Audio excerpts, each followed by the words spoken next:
Bonjour, bienvenue sur Review. Donc aujourd'hui nous allons attaquer le 21e magazine vidéo. Alors aujourd'hui on va découvrir le petit produit que voici, que voilà, et puis comme d'habitude revenir sur les faits marquants de la semaine. Oui, alors nous allons revenir sur l'actualité brûlante de la semaine. Donc d'une part le CES, nous allons nous diriger vers le salon de Las Vegas pour voir les dernières innovations en termes d'ordinateurs, de tablettes ou encore de téléphonie. Et bien évidemment nous allons aussi traiter de l'actualité marquante de la semaine en France, le lancement de Free Mobile et la réponse des différents opérateurs. Et c'est parti pour les news. Bonjour à tous, bienvenue sur Review.com. Il est maintenant l'heure de faire le point sur les actus marquantes de la semaine, car si vous avez manqué le séisme Free Mobile ou encore le CES de Las Vegas, la séance de rattrapage c'est tout de suite.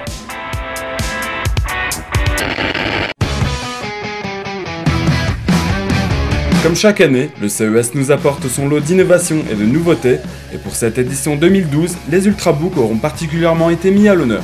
Du côté d'HP, c'est le Spectre qui aura particulièrement retenu notre attention, car bien que des vidéos aient déjà circulé sur la toile avant le CES, nous n'avions aucune information sur les spécifications de l'appareil, et si au final nous hésitions à le qualifier d'Ultrabook avec ses 20 mm d'épaisseur et ses 2 kg pour 13,3 pouces, il nous restait pas mal de zones d'ombre à éclaircir. Avec une résolution de 1600 sur 900, son clavier rétroéclairé, ses 9 heures d'autonomie, son processeur Intel Core i5 2467M et ses 4 Go de DDR3, le HP Envy Spectre ne sera pas non plus le plus puissant du marché, et pour un prix de lancement de 1400 $, reste à voir s'il saura séduire face à un MacBook Air ou encore un Asus UX31. De son côté, Acer nous aura dévoilé sa vision des Ultrabooks avec le Timeline Ultra, un ordinateur à mi-chemin entre Ultrabook et Ultra portable, 20 mm d'épaisseur et des dalles plus grandes que l'Ultrabook classique, entre 14 et 15,6 pouces, ce format sent bon la haute résolution. Malheureusement, le constructeur est resté avare d'informations sur les caractéristiques techniques de l'appareil. Il est à noter toutefois que ces petits bijoux seront équipés de CPU Sandy Bridge et de lecteur optique, un périphérique qui faisait cruellement défaut à l'ancienne génération selon certains. Si le CES est attendu chaque année pour ses nouveautés, certains constructeurs de leur côté nous ont laissé sur notre faim. On pensera notamment à Nokia qui nous a présenté son Lumia 900 qui devrait être disponible en mars aux États-Unis.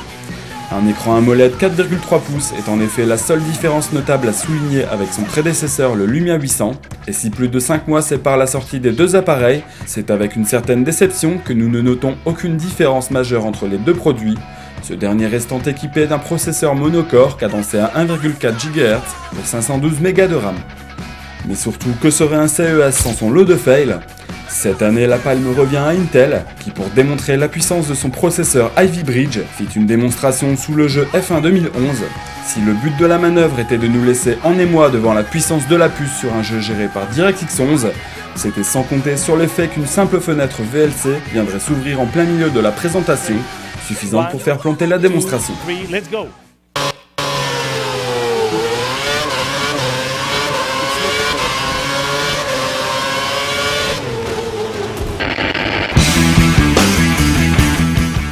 Le CES représente l'une des manifestations les plus importantes de l'année en matière de high-tech. Pourtant, son influence habituelle aura largement été réduite dans l'Hexagone par l'annonce de la sortie des forfaits Free Mobile. C'était le 10 janvier au matin, Xavier Niel, PDG charismatique de la marque Free, a su rassembler pas moins de 4,5 millions d'internautes devant sa conférence pour l'annonce de l'entrée de la société dans le monde de la téléphonie mobile. 19,99, c'est le chiffre à retenir, pour à peine 20 €. Appel, SMS, MMS international illimité et 3 Go de connexion internet, Free redéfinit le terme low cost dans la téléphonie, le même forfait passant à 15,99 € pour les abonnés Freebox. Comme si cela n'était pas suffisant, Free propose également un forfait 60 minutes de consommation plus 60 SMS à 2 €, un forfait qui devient tout simplement gratuit pour les abonnés Freebox. Naturellement, tout le monde attend donc la contre-offensive des opérateurs historiques, mais ces dernières se font timides et surtout attendre la première véritable offre française à se placer en concurrence directe à Free est l'offre BNU de Bouygues Telecom qui propose un forfait à 19,99 € équivalent à celle de Free et un second comprenant 2 heures d'appel, SMS et MMS illimité, Internet 3 Go à 9,99 €. Tout cela sera-t-il suffisant pour ralentir la vague Free ? Nous, ce qu'on espère, c'est que les autres s'y mettent aussi.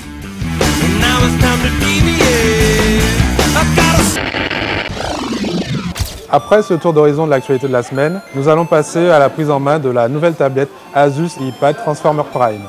Pour ce test, nous sommes rendus à Paris au Manga Café V2 pour faire une prise en main aux clients directement sur place pour recueillir leurs premières impressions et leur avis sur le produit. Je suis en train d'avoir l'Asus Transformer Prime et Ice Cream Sandwich 4. Donc c'est la prise en main des deux éléments. J'ai pu essayer des jeux comme Shadowgun. La qualité de l'image est vraiment impressionnante. Alors donc le petit frère du Transformer. Regardez déjà un petit peu la construction. Donc le défilement est parfait. Ça lag pas. Alors, ce qui frappe en premier justement, c'est le côté graphique. C'est vraiment à la fois la beauté des graphismes, d'autant que j'ai appris qu'en ce moment il tourne à bas régime, ce qui pour le coup est quand même assez impressionnant. Alors esthétiquement, je trouve qu'il est très beau. Je vois que c'est le gris. Le champagne doré doit être plus clair, donc ça va être aussi sympa. Graphiquement aussi, il est magnifique. On sent qu'il y a une puissance graphique derrière qui est super. Franchement, c'est super joli, c'est fluide, c'est carrément bluffant, les jeux de PC qui tournent comme un rien dessus. Je vais juste écrire mon prénom. Donc il y a une bonne perception du dessin et en fait il le ligne directement en texte. Donc là je suis en mode gribouille, c'est-à-dire que je peux faire à peu près ce que je veux. Ça aligne bien, donc c'est pratique puisque justement les tablettes c'est pas mal pour les utilitaires comme ça. Il y a de quoi mettre les cartes SD aussi, donc c'est sympathique aussi. C'est vraiment pratique parce que vu que c'est le dock qui les a et que le dock est fait pour la tablette, c'est vachement pratique pour se connecter avec sa clé USB ou son disque dur et bosser directement dessus. L'organisation générale, tout ce qui est application, etc., c'est vrai qu'on pourrait s'y perdre facilement sur un autre modèle. Là, c'est très ergonomique, c'est facile de s'y retrouver. On peut rajouter tout un tas d'informations très facilement. Internet tourne super bien, que ce soit les vidéos en streaming, YouTube, etc. Toujours niveau graphique, c'est vis-à-vis de l'appareil photo, la caméra. Une qualité franchement 8 mégapixels si je me souviens, 8 mégapixels. Magnifique. Franchement, on peut vraiment faire tout n'importe quoi. Donc là je suis un peu en train de tester ce que ça pourrait m'apporter par exemple dans le domaine professionnel. Donc moi qui ne suis pas très organisée par exemple, je suis en train d'aller sur internet. Donc le clavier est franchement pas mal, il y a un bon espace, on arrive à taper assez facilement. Ce qui est très décisif pour moi aussi, c'est le trackpad qui répond bien. Alors le design de la tablette, je la trouve très simple, sobre mais élégant, joli. Le dock je le trouve vachement utile parce que c'est vachement pratique pour écrire au lieu de taper directement sur la tablette qui peut être assez lent parce qu'il faut voir où sont les touches. Là le dock, on connaît quasiment l'emplacement de tous les touches donc c'est assez rapide. Alors après on peut mettre effectivement l'écran sur le clavier et tout d'un coup ça se transforme en un petit ordinateur qui présente bien, qui a un aspect métallique. Alors évidemment on voit pas mal de traces de doigts, mais bon ça c'est souvent le cas. Vis-à-vis de la taille de l'écran, pour tout ce qui est contrôle, jeux vidéo, etc., c'est juste ce qu'il faut. C'est vrai que plus grand ça aurait pu être quelque part un peu sympa, mais je pense que ça aurait été chiant au niveau de la maniabilité, etc. Donc, au niveau de la taille, c'est juste ce qu'il faut. Je vais regarder un autre utilitaire qui est pas mal dans le milieu professionnel, c'est l'Office. Pareil, gestionnaire de fichiers aussi très clair. On retrouve un clavier qui est très pratique et on a comme un notebook à l'utilisation.